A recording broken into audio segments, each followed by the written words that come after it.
जय हिंद दोस्तों, स्वागत है आपके अपने YouTube channel yes for study में। आज हम सब फिर एक नए वीडियो के साथ क्लास की शुरुआत करते हैं। आज की आपकी वीडियो दोस्तों आपके आने वाले सीटेट एग्जाम के लिए मोस्ट इंपॉर्टेंट है। सीटेट एग्जाम में दोस्तों इस बार और अगली बार से काफ़ी क्वेश्चन ऐसे लग रहे हैं जिसे बाहर से पूछे जा रहे हैं ईवीएस के अंतर्गत, लेकिन दोस्तों ऐसा नहीं है। जो क्वेश्चन पूछे जाते हैं एनसीईआरटी से ही पूछे जाते हैं। ऐसा इसलिए क्योंकि दोस्तों जो सीटेट है वह आपका सेंट्रल लेवल का एंट्रेंस एग्ज़ाम है। अब ऐसा तो है ना कि सीटेट सिर्फ एक राज्य में होता है, ये पूरे भारत में होता है। अगर कोई एग्ज़ाम ऐसा हो रहा है जो कि पूरे भारत से संबंधित है तो उस एग्ज़ाम में जो बुकें पढ़ी जाएंगी तो वह सेंट्रल लेवल की बुकें पढ़ी जाएंगी। तो ऐसा तो है नहीं कोई बुक ऐसा पढ़ ले जो यूपी में चलती हो। अब यूपी में जो बुक चल रही हैं ऐसी कंपलसरी तो नहीं कि अदर राज्य में भी चलेंगी। इसलिए दोस्तों जो क्वेश्चन आपके आते हैं वही एनसीईआरटी से ही आते हैं। जो आपका एनसीईआरटी बुक है वह आपका सेंट्रल लेवल की बुक है, इसलिए सीटेट में दोस्तों इसी से क्वेश्चन पूछे जाते हैं। लेकिन कुछ क्वेश्चन जो बाहर से आए थे वो सारे क्वेश्चन इसी बुक से आए थे। यह बुक भी आपके एनसीईआरटी से संबंधित है, जिसका संस्कृत विविधता में एकता भारत के अंतर्गत इसका नाम है। तो बच्चे बहुत ज़्यादा कंफ्यूज हो गए कि हाँ ये सब क्वेश्चन कहाँ से आ रहे थे। दोस्तों इसमें हम सब आपके जितने भी राज्य हैं सब राज्य को कवर करेंगे। हम इसके पहले आपका आंध्र प्रदेश था उसको कवर कर चुके हैं, आज हम सब असम को कवर करेंगे। इसमें जितने भी आपके इंपॉर्टेंट पॉइंट है सबको हाईलाइट किया गया है। अब यह बुक तो बहुत लंबी है, बहुत चीज़ें हैं इसमें। आपको सीटेट के लिए सब चीज़ नहीं पढ़ना है, लेकिन आपके सीटेट एग्जाम के लिए जो इंपॉर्टेंट है उन सबको हाईलाइट किए हैं। अब उन्हीं हम पॉइंट को पढ़ेंगे जो आपके सीटेट के पॉइंट ऑफ व्यू से महत्वपूर्ण हैं। अब यहाँ पे बुक देख सकते हैं, यहाँ पे आप राज्यों की सूची देख सकते हैं। विषय सूची के अंतर्गत कौन कौन से राज्य दिए गए हैं, ये सभी राज्य हम सब कवर करेंगे। हम सब इसके पहले अरुणाचल प्रदेश को कवर कर चुके हैं, आज हम सब करेंगे असम को कवर करेंगे। असम में जो आपके सीटेट के पॉइंट व्यू से महत्वपूर्ण है हम वही पॉइंट को कवर करेंगे। आइए चलिए दोस्तों आगे बढ़ते हैं। अगर आप इस चैनल पर नए हैं तो चैनल को सब्सक्राइब जरूर कर लीजिए। दोस्तों यहाँ पे आपको सीटेट से संबंधित प्रीवियस ईयर क्वेश्चन पेपर, नए क्वेश्चन पेपर और दोस्तों नए कंटेंट है आप सबके लिए उपलब्ध कराए जाएंगे, और साथ में साथ उसकी पीडीएफ भी आप सबको टेलीग्राम चैनल पर उपलब्ध कराया जाता है। आइए चलिए दोस्तों आगे बढ़ते हैं और क्लास की शुरुआत करते हैं। आज हम सब दोस्तों असम के बारे में जानेंगे। आज की ये वीडियो दोस्तों आपके आने वाले सीटेट एग्जाम के लिए मोस्ट इंपॉर्टेंट है। सीटेट एग्जाम में दोस्तों जितने भी आपके प्रीवियस ईयर क्वेश्चन पेपर हैं आप कोई भी सीट चेक कर लीजिए, असम से संबंधित आपको उसमें क्वेश्चन मिल ही जाएंगे। इसलिए दोस्तों यह वीडियो आपके लिए मोस्ट इंपॉर्टेंट है। सबसे पहले हम असम को मैप के जरिए समझते हैं। यह मैप है दोस्तों। इस तरफ क्या है, अरुणाचल प्रदेश है, यहाँ पे भूटान है, यहाँ पे नागालैंड है, यहाँ पे मणिपुर है, यहाँ मिजोरम है दोस्तों, यहाँ पे त्रिपुरा है, यहाँ बांग्लादेश है और यहाँ पे मेघालय है। अब हम इसकी स्थिति समझते हैं दोस्तों। असम कहाँ पे स्थित है। असम राज्य 82 डिग्री 42 मिनट पूर्व और दोस्तों 96 डिग्री पूर्व देशांतर रेखांश तथा 24 डिग्री 8 मिनट उत्तर और 28 डिग्री 2 मिनट उत्तर में स्थित है। इसकी पश्चिमी सीमा सीधे पश्चिम बंगाल से जुड़ी होने के कारण यह राज्य उत्तर पूर्वी राज्य का प्रवेश द्वार कहा जाता है। दोस्तों क्या कहा जाता है, प्रवेश द्वार कहा जाता है। महाकाव्य काल में इस राज्य को प्राग्ज्योतिषपुर कहा जाता था, जिसका अर्थ है दोस्तों पूर्वी ज्योतिष का देश। क्या अर्थ है दोस्तों, पूर्वी ज्योतिष का देश है। तत्पश्चात इसे कामरूप कहा जाने लगा। उसके बाद क्या कहा जाने लगा दोस्तों, इसे कामरूप कहा जाने लगा, जैसा कि राजा समुद्रगुप्त के इलाहाबाद स्तंभ लेख में इसका प्रमाण भी मिलता है। आगे हम सब बढ़ते हैं। लेकिन दोस्तों वर्तमान में अगर हम सब बात करें, वर्तमान में किंतु इसका दूसरा यहाँ से आप देख सकते हैं दोस्तों, वर्तमान में नाम इसका संस्कृत शब्द, कौन सा शब्द दोस्तों, संस्कृत शब्द असम पर आधारित है, जिसका अर्थ क्या है दोस्तों, अद्वितीय या अनुपम। आगे हम बढ़ते हैं। इसमें जितने भी पॉइंट हैं दोस्तों सब पॉइंट को हाईलाइट किया गया है, क्योंकि यह जो आपकी एनसीईआरटी बुक है बहुत लंबी है, बहुत ज़्यादा हर चीज़ लिखे हैं, तो आपको हर चीज़ नहीं पढ़ना है। जो आपके एग्जाम के पॉइंट ऑफ व्यू से महत्वपूर्ण है उसको हम हाईलाइट कर दिए हैं, उसी को आपको पढ़ना है। आगे हम बढ़ते हैं। कह रहे वर्तमान में असम राज्य का क्षेत्रफल दोस्तों कितना है, 78,438 वर्ग किलोमीटर है। इसमें मुख्य रूप से 2 विस्तृत नदी घाटियाँ, उत्तर में ब्रह्मपुत्र नदी तथा उसकी सहायक नदियों से बनी घाटी और दक्षिण में बराक नदी और उसकी सहायक नदियों से बनी घाटी है। दोस्तों क्या है या इसमें क्या कह रहे हैं, दो विस्तृत नदी घाटियाँ हैं। उत्तर में कौन सी नदी है दोस्तों? ब्रह्मपुत्र नदी है तथा उसकी सहायक नदियाँ हैं। और दक्षिण में दोस्तों कौन सी नदी है? बराक नदी है और उसकी सहायक नदियाँ हैं। आगे हम बढ़ते हैं। इन्हीं नदियों के कारण दोस्तों यहाँ पे हरियाली भरी रहती है। आगे कह रहे हैं अपनी इसी अनूठी स्थलाकृत विशेषता के कारण इस राज्य को लाल नदी दोस्तों, क्या लाल नदी, नीली पहाड़ियों का प्रदेश भी कहा जाता है। क्या कहा जाता है? लाल नदी और नीली पहाड़ियों का प्रदेश कहा जाता है। किसे? असम को। असम के बारे में हम कुछ तथ्यावली को समझते हैं। असम की अगर बात करें तो दोस्तों इसका जो दिवस है दोस्तों, राज्य दिवस कब मनाया जाता है? 2 दिसंबर को मनाया जाता है। इसका जो भौगोलिक क्षेत्र है 78,438 वर्ग किलोमीटर है। इसकी राजधानी दोस्तों दिसपुर है। आधिकारिक भाषा क्या है? असमी, बोडो, बंगला है। यहाँ पे राजपक्षी, जो यहाँ के राजपशु है क्या है दोस्तों? गोर, गेंडा है। यहाँ के राजपक्षी सफ़ेद पंखों वाला काष्ठ बतख है। और यहाँ पे राजपुष्प दोस्तों, यहाँ का राजपुष्प फॉक्सटेल आर्किड है। और यहाँ के राजकीय वृक्ष दोस्तों हालाएंगे। आगे हम बढ़ते हैं। अब यहाँ के दोस्तों जो प्रमुख जनजातियाँ हैं उसके बारे में समझते हैं। प्रमुख जनजाति इसमें जैसे बोडो आता है, मिसिंग, राभा, देवरी, तिवा, कछारी, करबी, हजोंग और मेंच, यह सब दोस्तों असम के प्रमुख जनजातियाँ हैं। इनके अलावा उन आदिवासियों की काफ़ी बड़ी जनसंख्या है जो छोटा नागपुर क्षेत्र से आकर राज्य के चाय बागानों में बस गए। ये दोस्तों ये जो जनजातियाँ दी गई हैं यहाँ, ये तो जनजातियाँ यहाँ की प्रमुख जनजातियाँ हैं जो यहाँ पे सदियों से रह रही हैं। लेकिन और कुछ और जो आदिवासी जनजातियाँ हैं वह छोटा नागपुर से आके यहाँ पे चाय के बागान की खेती कर रहे हैं और यहाँ पे आके बस गए हैं। आगे बढ़ते हैं। आगे कह रहे हैं उन्हें चाय बागानी जनजाति कहा जाता है दोस्तों। क्या कहा जाता है? उन्हें चाय बागानी जनजाति कहा जाता है। किंतु कुछ राजवंशी, जोबगंशी, अहोम, चटियास, मोरान और मोटक लोग असम की गैर जनजाति जनसंख्या के बहुत बड़े भाग में रहते हैं। ये सब दोस्तों यहाँ पे आके अपनी इस चाय, वहाँ असम में सबसे ज़्यादा चाय पैदा की जाती है तो वही चाय की खेती करते हैं, इसीलिए इन्हें चाय बागानी जनजाति भी कहते हैं। आगे बढ़ते हैं। अब असम की भाषा की अगर हम सब बात करें, असमिया राज्य में सबसे अधिक बोली जाने वाली भाषा है। कौन से दोस्तों? असमी या असमिया।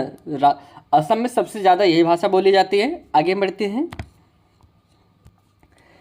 अब इसके बाद भी दोस्तों और कुछ भाषाएं यहाँ पे बोली जाती है, ऐसा नहीं सिर्फ यही भाषाएं बोली जाती हैं।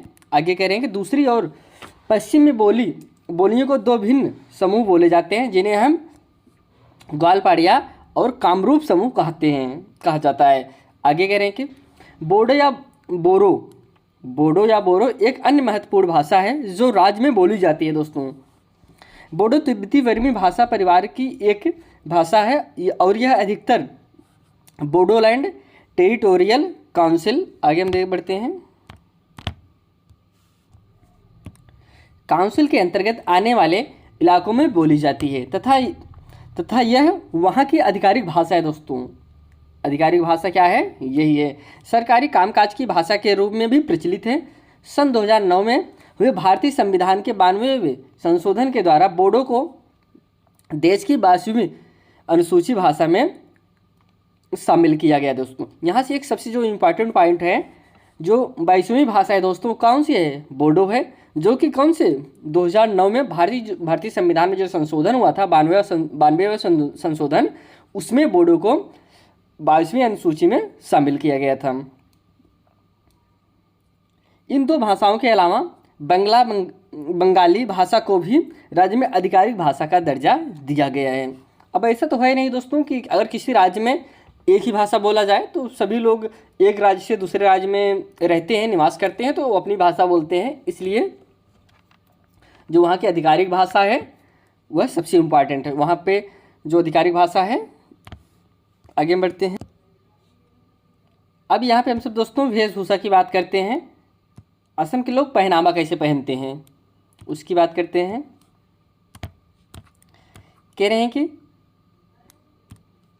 यहाँ के पुरुष धोती, अधोवस्त्र और गमछा, कंधे पर रखा जाने वाला कपड़ा और स्त्री दोस्तों क्या पहनती है, मिखला लंबी स्कर्ट जैसा अधोवस्त्र और चादर, शरीर के ऊपरी हिस्से पर ओढ़ा जाने वाला चुन्नटदार कपड़ा पहनती हैं। पुरुष क्या पहनता है दोस्तों, ज़्यादा ऐसा नहीं कि सिर्फ यही पहनते हैं, और भी चीज़ पहनते हैं, लेकिन जो प्रमुख पहनावा है, पहनावा यही है कि पुरुष धोती पहनता है और गमछा जो है कंधे पर रखता है, और स्त्री यहाँ पे लंबी स्कर्ट जैसी अधोवस्त्र पहनती है और चादर शरीर के ऊपर हिस्से पर ओढ़े जाने वाला चुन्नटदार कपड़ा पहनती है। आगे कह रहे हैं, कभी कभार वे अन्य भारतीय परिधान जैसे कुर्ता पैजामा भी पहनते हैं। वही औरतें पारंपरिक मिखला चादर दोस्तों, कौन सा, मिखला चादर, एग्जाम में आपके पूछ सकता है कि मिखला चादर कहाँ के लोग पहनते हैं, तो आप जानते रहिए असम के मिखला चादर और साड़ियाँ पहनना सबसे अधिक पसंद करते हैं। आगे बढ़ते हैं, यहाँ पर दोस्तों एक महोत्सव है, बिहू महोत्सव, जो कि आपके सीटेट एग्जाम में बहुत बार पूछा गया है। इतना मतलब कि कोई सीट ऐसा नहीं मिलेगा जिसमें इससे संबंधित क्वेश्चन ना हो। बिहू महोत्सव जैसे त्यौहार के अवसर पर नर्तकियां सामान्यतः मिखला पहनती हैं। क्या दोस्तों, मिखला पहनती हैं, जो मूंग की एक किस्म का सुनहरा असमी रेशम से बनी होती है दोस्तों। किससे बनी होती हैं, जो मूंगा की एक सुनहरा असमी रेशम से बनी होती है और उन पर लाल फूलों की आकृति बनी होती है। दूसरी ओर विवाह के समय असमी दुल्हनें अधिकतर ऐसी मिखलाएँ पहनती हैं जो पाट एक किस्म की असमिया सफ़ेद रेशम है दोस्तों। पाट क्या है, एक किस्म की असमिया सफ़ेद रेशम से बनाई जाती है। उनके साथ वे चादर ओढ़ती हैं, एक अधो वस्त्र पहनती है जिसे रिहा कहा जाता है दोस्तों। रिहा क्या कहा जाता है, जो वह वस्त्र को पहनती है उन्हें हम क्या कहते हैं, रिहा कहते हैं। आगे हम बढ़ते हैं, आप यहाँ पे चित्र में देख सकते हैं दोस्तों, अपनी परंपरागत पोशाक में यह जोड़ा है। अब यहाँ पे हम देख सकते हैं, ये भी इनका पारंपरिक पोशाक है। आगे हम दिखाते हैं आपको, जो मेखला चादर आपको बता रहे थे, मेखला चादर पहने हुए पुरुष तथा स्त्री बिहू महोत्सव मनाते हुए, यह मेखला चादर है। इस प्रकार से वहाँ पे पहनावा है। आगे हम बढ़ते हैं, अब इनके खान पान की बात करते हैं। असमी भोजन सामान्यतः अपनी सादगी के लिए पसंद है। किसके लिए दोस्तों, अपनी सादगी के लिए पसंद है। इसमें तेल और मसालों का प्रयोग बहुत कम होता है। लेकिन आगे हम बढ़ते हैं, लेकिन इसमें दोस्तों तरह तरह की जड़ी बूटियों का प्रयोग खुलकर होता है दोस्तों। तेल मसाले का प्रयोग कम होता है, लेकिन वहाँ जो जड़ी बूटियाँ होती हैं उनका प्रयोग इसमें ज़्यादा होता है, जिसमें असमी व्यंजन सुवासित और स्वादिष्ट बन जाता है। इसी प्रकार अनेक शाकाहारी और मांसाहारी पदार्थों में प्रयोग से असमी थाली विविधतापूर्ण और रुचिकर बन जाती है। अब आपको यहाँ पे हम असमी थाली दिखाते हैं, इस प्रकार से वहाँ पे भोजन करते हैं। अभी भोजन में क्या क्या खाते हैं उस पर हम आपको बताते हैं। असमी भोजन में दोस्तों अक्सर चावल भात और कई तरह के निरामिष और सामिष व्यंजन। निरामिष व्यंजन में, एक मिनट दोस्तों, चावल भात और कई तरह के निरामिष और सामिष व्यंजन होते हैं। निरामिष व्यंजन में दोस्तों पालक साकर खार, जिसे हम पालक के साथ सूखे हुए केले के टुकड़े देते हैं, जिसे वहाँ पे उनकी भाषा है दोस्तों, क्या कहते हैं, पालक साकर खार, जिसे पालक के साथ सूखे हुए केले के टुकड़े देते हैं। और दोस्तों टिकरा टोंगर जुलोद दाल बोर, इसे हम क्या कहते हैं दोस्तों, उड़द की बड़ी के साथ हल्का खट्टा झोल। इसके बाद भेड़िर सरसरी सरसों की चटनी दोस्तों, क्या इसे हम क्या कहते हैं, भेड़िर सरसरी जो है इसे हम सरसों की चटनी के साथ पकाई गई भिंडी को हम यह कहते हैं। आगे है अमितर खार। अमितर खार क्या है दोस्तों, अमितर खार है तला हुआ पपीता। वहाँ पे तला हुआ पपीता को खाते हैं, जिसे वहाँ के लोग क्या कहते हैं, अमितर खार कहते हैं। लब्रा दोस्तों मिली जुली सब्जी होती है, जिसे अपने यहाँ मिक्स वेज बोलते हैं। वहाँ पे जो मिक्स वेज होता है उसे हम क्या कहते हैं, लब्रा कहते हैं। मसूर दालर दिया कटहल और गुटी। जो कटहल और गुटी जो होता है दोस्तों, क्या होता है, कटहल के बीजों की करी के साथ लाल मसूर। जो कटहल के बीज होते हैं उनके साथ लाल मसूर जो सर्व किया जाता है उसी को कटहल और गुटी कहते हैं। आगे बढ़ते हैं, ये वहाँ की उनकी लैंग्वेज है दोस्तों। बाकी व्याख्या आपके दिया गया किसे क्यों कहते हैं। सेवली फूलर खार, मिले जुले सुगंधित फूलों की करी दोस्तों, जो वहाँ के फूलों की करी बनाते हैं उसे क्या कहते हैं, सेवली फूलर खार कहते हैं। और फूल गोभी अरू मोटर माह अंजा, फूल गोभी मटर की करी, फूल गोभी जो मटर की करी होती है उसे क्या कहते हैं, फूल गोभी अरू मोटर माह कहते हैं। कुछ उल्लेखनीय व्यंजन वहाँ पे प्रसिद्ध हैं। इसी प्रकार शामिस दोस्तों, शामिस का क्या मतलब है, मांसाहारी भोजन। और यहाँ पे जो आगे था क्या था, यहाँ पे एक मिनट दोस्तों, यहाँ पे आप देख सकते हैं निरामिष व्यंजन। निरामिष व्यंजन जो होता है वह आपका क्या होता है, वह शाकाहारी व्यंजन होता है। और शामिस व्यंजन जो होता है वह आपका मांसाहारी होता है। इसको आप जानते रहिए। इस प्रकार शामिस मांसाहारी व्यंजन में माछा टेंगा, मछली की करी जो स्वाद में खट्टी होती है। और दोस्तों पातोद दिया माछ, भुनी या भाप में पकी हुई मछली जो सफ़ेद सरसों के पेस्ट के साथ केले के पत्ते पर लपेटकर पकाई जाती है। सबसे लोकप्रिय है दोस्तों, यह वहाँ की सबसे लोकप्रिय भोजन है। इनके अलावा सूखी मछली, चिड़िया, बत्तख, कबूतर, बकरे के मांस से बने हुए अनेक व्यंजन भी राज्य के विभिन्न समुदाय में काफ़ी लोकप्रिय हैं। आगे बढ़ते हैं। ये जो शाकाहारी भोजन है दोस्तों, आप यहाँ पे देख सकते हैं किस प्रकार से वहाँ पे शाकाहारी भोजन का यूज़ किया जाता है। अब यहाँ पे आप देख सकते हैं जो केले के पत्ते में बता रहे हैं बनाते हैं, केले के पैनकेक इस तरीके से वहाँ पे बनाए जाते हैं। अब हम कुछ त्यौहार के बाद समझते हैं, मेले और त्यौहार, जो कि आपके एग्जाम के पॉइंट ऑफ व्यू से दोस्तों बहुत ही महत्वपूर्ण है। मेले और त्यौहार, सबसे पहले हम बिहू को समझते हैं। बिहू असम का सबसे प्रसिद्ध त्यौहार है और आपके सीटेट एग्जाम के लिए भी सबसे प्रसिद्ध है, क्योंकि बिहू से आपके सीटेट एग्जाम में हर बार क्वेश्चन पूछे जाते हैं। असम एक ऐसा राज्य है जहाँ बहुत मेले या उत्सव महोत्सव मनाए जाते हैं। बिहू वहाँ का सबसे महत्वपूर्ण है दोस्तों। क्या है, बिहू वहाँ पे सबसे महत्वपूर्ण त्यौहार है। आगे हम बढ़ते हैं, इसके बारे में और जानते हैं। वर्ष में 3 बार बिहू जो है दोस्तों, वर्ष में 3 बार मनाया जाता है। अब क्यों 3 बार मनाया जाता है उसको आपको हम बताते हैं। यानी खेती के कार्य से संबंधित तीन अवसरों पर यह मनाया जाता है। सबसे पहले आप यह समझ लीजिए कि जो बिहू है दोस्तों, यह कृषि से संबंधित त्यौहार है, कृषि त्यौहार है, जिसे वहाँ पे वर्ष में 3 बार मनाया जाता है और 3 ऋतुओं से संबंधित है। आगे बढ़ते हैं। इन अलग अलग अवसरों की दृष्टि से इसके 3 अलग अलग नाम रखे गए हैं दोस्तों। इनमें सबसे बोहाग बिहू, जो बोहाग बिहू है दोस्तों, किसानों के द्वारा जब बीज की बुआई शुरू होने पर जबकि काती बिहू, जब दोस्तों किसानों द्वारा बुआई की जाती है तब जो फेस्टिवल मनाया जाता है उसे क्या कहते हैं, बोहाग बिहू कहते हैं। लेकिन जब इसके बाद है अगला क्या है दोस्तों, काती बिहू। काती बिहू कब मनाया जाता है, खड़ी फसलों की खुशहाली के लिए, जब फसल बड़ी हो जाती है उसकी खुशहाली के लिए कौन सा त्यौहार मनाते हैं, काती बिहू मनाते हैं। खुशहाली के लिए प्रार्थना के रूप में मनाया जाता है। और लास्ट में क्या है दोस्तों, माघ बिहू। माघ बिहू जो है वह क्या है, माघ बिहू फसलों की कटाई का सूचक है। जब हम फसल को काटते हैं तब उसका सूचक कौन सा है, माघ बिहू। आपका पहला हो गया बोआग बिहू, दूसरा हो गया काती बिहू, तीसरा हो गया माघ बिहू। अब बोआग बिहू को दोस्तों रंगाली बिहू भी कहते हैं। उसको आप जानते रहे, आपके एग्जाम में काफ़ी बार यही पूछ लेगा कि रंगाली बिहू, तो आप जानते हैं रंगाली बिहू कब मनाया जाता है।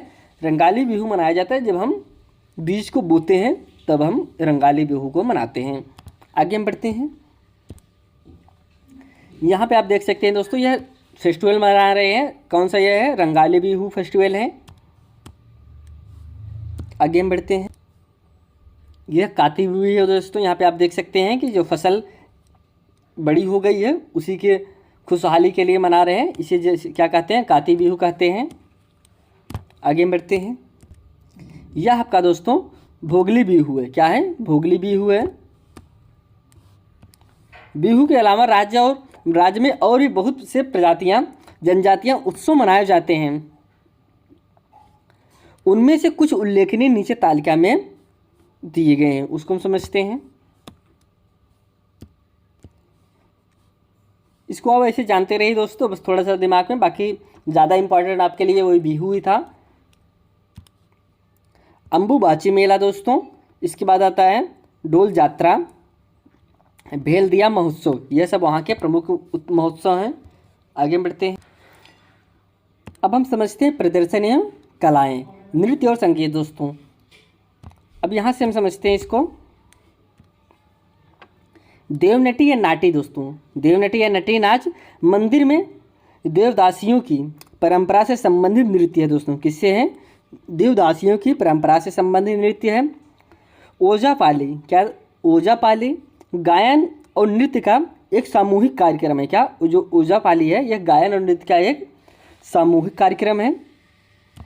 इसके बाद और भी जो प्रसिद्ध वहाँ पे नृत्य हैं, अप्सरा नृत्य, शाली नृत्य, झुमरू और नांडू भागी बोर गीत के साथ आज के साथ साथ दोस्तों बिहू एक सामूहिक नृत्य जो परंपरा वेशभूषा सुसज्जित स्त्रियों और पुरुषों द्वारा स्वर ताल एवं अनेक भावभंगियों के साथ इसे गाया जाता है, किया जाता है। आगे बढ़ते हैं। यहाँ पे आप नृत्य देख सकते हैं किस तरीके से वहाँ पे नृत्य किया जाता है। बोडो नृत्य है, ये फेस्टिवल मना रहे हैं, वहाँ पे उत्सव है। अलियाई लिगांग उत्सव का दृश्य है दोस्तों। ये तो असम के बारे में था। असम के बारे में ऐसा नहीं कि बस इतना ही है, लेकिन आपके सीटेट के पॉइंट भी से जो महत्वपूर्ण था उसको हमने बता दिया। अभी यह इस एनसीईआरटी बुक में और भी बहुत चीज़ें हैं, लेकिन आपके सीटेट से संबंधित नहीं है, इसलिए यह वीडियो में ये समाप्त करते हैं। आपसे फिर एक नए वीडियो में मिलेंगे एक नए राज्य के साथ। तब तक के लिए दोस्तों धन्यवाद।